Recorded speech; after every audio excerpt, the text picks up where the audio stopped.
Hi everyone, Christina here. Welcome to another ink blending video. Today's color is Salvaged Patina. This is the most beautiful, kind of pale, almost minty green. It's so pretty.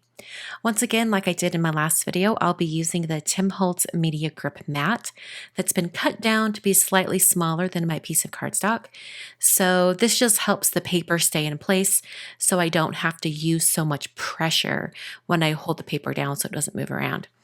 It really has helped aid in doing all this ink blending. Some of you in my last video were like, why is this even necessary? Why do you need it? I don't understand. It's hard to explain, but I just don't have to put as much pressure down with my fingers. So my fingers don't ache as much. Not that they really hurt a ton after doing these blending combos, but this way I hardly have to use very much pressure at all. It doesn't move. So I did re-ink these ink pads so they were nice and juicy, and I really recommend that for all of you who are doing these ink blends because it just makes the blending such a better experience. Generally, you would wait for those lines of ink to be absorbed into the ink pad, but I was kind of on a roll here, and I didn't realize that the chip sapphire needed to be re-inked, so I went straight into it. You can see how thick that ink goes right on, and I don't even have to go back to the ink pad at all, really. Just that one little dab was enough. So this first combination of Salvaged Patina, Pine Needles, and Chip Sapphire is absolutely beautiful. I think it's one of my favorites from this collection of blends for this video. I just really think it looks amazing. So like I said, re-inking your ink pads does wonders because it gives you a lot of that like paint-like consistency to mix colors. All right, we're going on to the second blend for this video. And this one actually has a very similar look to the previous one. However, I have changed up the middle color and it's no longer blue, it's Villainous Potion.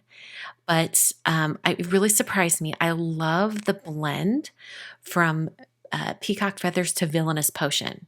It kind of surprised me. I wasn't sure if it would work, but it absolutely does, and it's beautiful. And I also love that Salvaged Patina to Peacock Feathers.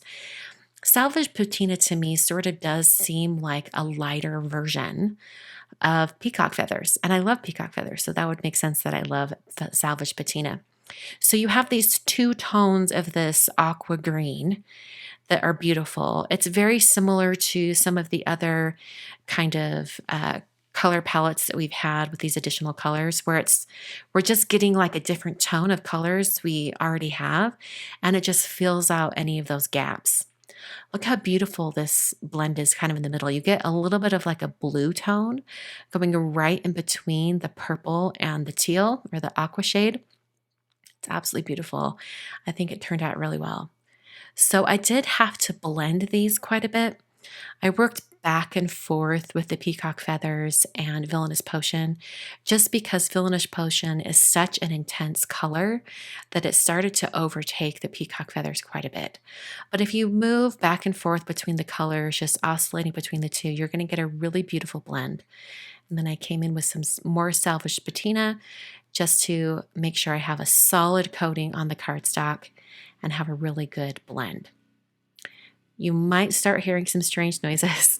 I have a neighbor that's doing landscaping, so this is what we do. I actually put off doing this voiceover all day long until the evening because we're finishing our basement and they were putting carpet in, and so that was very noisy too. So there's no getting around it these days, I suppose. So here's the second blend with Salvaged Patina, Peacock Feathers, and Villainous Potion. Very similar to that first blend when you see them side by side, but they have a different tone to them.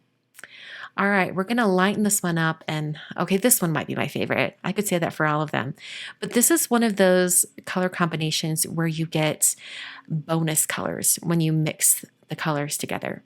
So Salvaged Patina and Squeezed Lemonade, you actually get kind of a limey green right in between the two shades. So you're going to get a bonus shade right here. Isn't that green really, really pretty? I love it.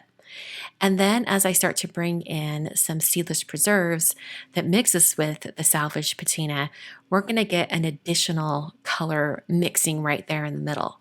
It turns into this kind of really kind of a cool toned purple. The seedless preserves is much more on the red violet end of things, but when salvaged patina mixes with seedless preserves, you get kind of a more purple shade. I think it's really, really pretty.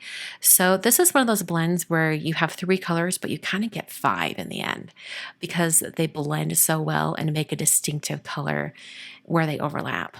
It's one of those great blends. And this is actually one that I used in my previous video that I turned into a card. So I'll link up to that video up in the top corner. It was my weekly live session. So you guys can watch that, the edited version or the full length version. All right, so here is squeezed lemonade, salvaged patina, and seedless preserves. This last blend, I'm going to bring in some browns. I haven't really used browns recently, but the name of this color for today's salvage patina just makes me think of metals and rusting and things like that. And so I thought, you know what? I bet salvage patina would blend really well with some brown shades. And I was right. Salvage patina into vintage photo works out really well, actually.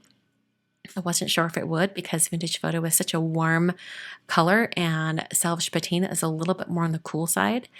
But where they overlap and blend, it turns out to be really, really pretty. This is definitely one of those more natural or organic looking color combinations. So I'm coming in with that blending tool once again.